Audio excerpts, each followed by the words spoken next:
Oke, pernah nggak sih kalian ikutan lomba karya ilmiah saat masih sekolah atau kuliah, tapi nggak juara gitu?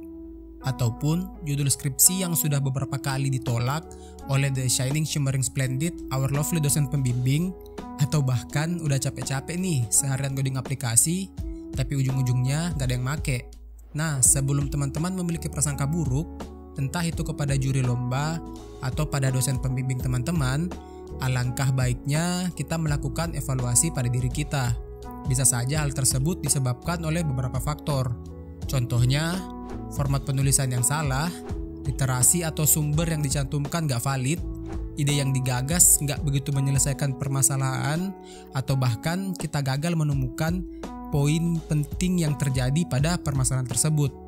Jika teman-teman kesulitan untuk mengidentifikasi permasalahan dan solusi dari masalah-masalah yang terjadi, teman-teman boleh nih mencoba konsep design thinking. Jadi, design thinking atau yang lebih tepatnya akan kita panggil saja sebagai DT adalah metode untuk identifikasi dan penyelesaian masalah yang berfokus pada orang yang dituju atau users atau pengguna. Dalam proses pemecahan masalah, kita akan berusaha memahami dan mengerti apa aja nih masalah yang dialami oleh users atau pengguna, sehingga nantinya solusi yang kita dapatkan adalah solusi yang efektif untuk menyelesaikan permasalahan tersebut. Sebelumnya, apakah teman-teman tahu jika DT juga telah digunakan dalam berbagai bidang disiplin ilmu? Misalnya, perencanaan interior restoran, pembuatan aplikasi, usaha pemeliharaan lele, model bisnis usaha percetakan, dan masih banyak yang lainnya. Hal ini membuat DT cocok digunakan dan diimplementasikan oleh orang yang ingin menjadi pengusaha, pihak UMKM, dan perusahaan.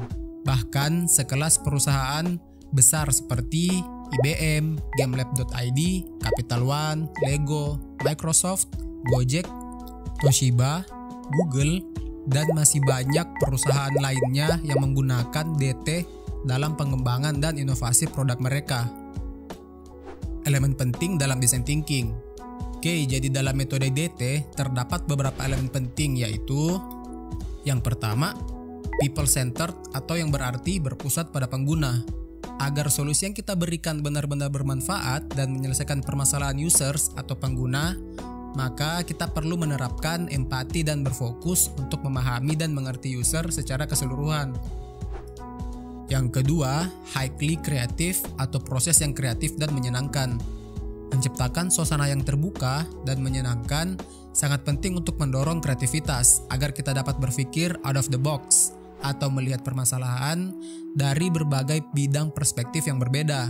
Itulah mengapa kolaborasi berbagai bidang sangat dibutuhkan dalam proses design thinking. Ketiga, hands-on and iterative.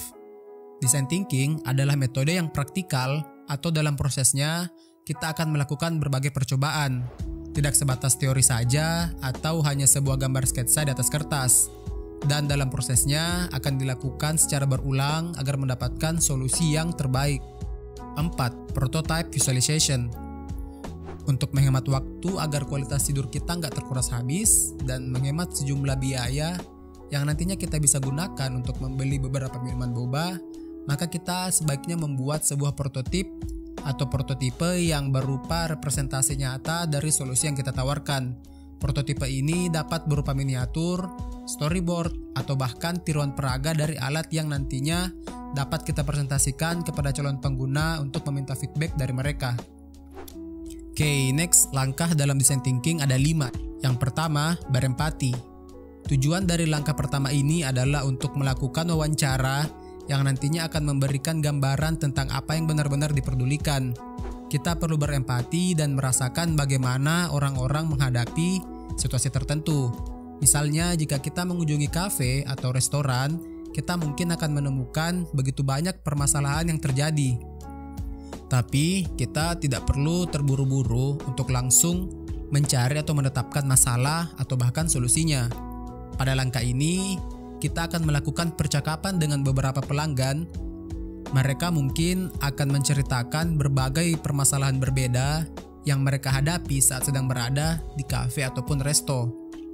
Dalam wawancara atau percakapan, kita perlu untuk menggali lebih dalam tentang apa yang dipikirkan dengan meminta pengguna atau user menceritakan cerita pribadi yang berhubungan dengan kafe dan restoran atau berbagai situasi lainnya.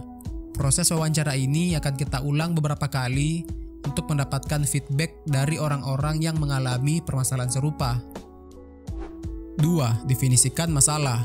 Nah, setelah kita melakukan wawancara, kita sekarang bisa mengerti kebutuhan ataupun permasalahan yang ditemui para pelanggan.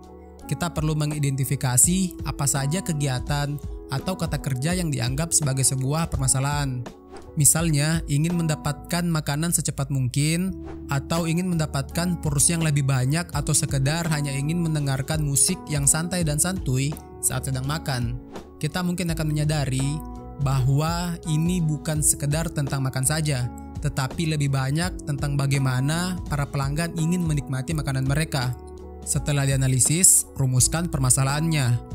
Beberapa pelanggan tidak begitu menikmati pesanannya dikarenakan proses antri dan pemesanan yang lama. Mereka ternyata nggak punya waktu banyak untuk hal tersebut. 3. Menciptakan ide baru. Sekarang kita harus fokus kepada rumusan masalah dan memunculkan ide-ide yang dapat memecahkan permasalahan tersebut. Pada tahap ini, mendapatkan ide atau solusi yang sempurna hukumnya tidaklah wajib atau fardhu ain, namun untuk mendapatkan sebanyak mungkin ide-ide kreatif. Seperti para pelayan yang menggunakan sepatu roda atau model restoran yang dibuat sedemikian rupa seperti rumah makan sushi di Jepang. Segila atau seaneh apapun ide yang ada, gak menjadi masalah. Pilihlah beberapa ide terbaik untuk dipresentasikan di depan orang-orang yang ingin kita bantu untuk mendapatkan tanggapan mereka. 4. Prototip. Sekarang luangkan waktu sejenak untuk merenungkan apa yang telah kita dapatkan dari presentasi dan percakapan dengan orang-orang tersebut. Kita dapat memulainya dengan menanyakan kepada diri sendiri, bagaimana jika ide kita diterapkan dalam kehidupan sehari-hari? Solusi terakhir ini dapat berupa kombinasi dari ide-ide baru dan apa yang telah ada sebelumnya. Kita hanya perlu menghubungkan titik-titiknya saja dan kita bisa mulai untuk membangun prototipe nyata yang mewakili dari solusi yang kita tawarkan. Oke, last but not least atau yang kelima adalah uji coba. Setelah prototipe kita adalah bentuk storyboard aplikasi, maka langkah berikutnya adalah melakukan pengujian dengan pelanggan sebenarnya. Fokuslah meminta tanggapan dan jangan membela jika orang-orang ternyata tidak menyukai ide kita. Pada tahap ini, kita perlu untuk mengetahui apa saja hal yang berhasil dan apa saja yang tidak. Kita dapat mengulanginya sampai kita memiliki prototipe yang berfungsi baik untuk memecahkan permasalahan yang sebenarnya, tanpa harus menghabiskan waktu, tenaga, serta biaya yang banyak untuk solusi yang tidak benar-benar dibutuhkan. Oke, mungkin itu saja penjelasan singkat design thinking pada kali ini. Untuk melakukan praktik design thinking, mungkin akan saya jelaskan pada video berikutnya. Stay chill, stay low, hablum minallah, hablum minannas. Sekian dan terima kasih.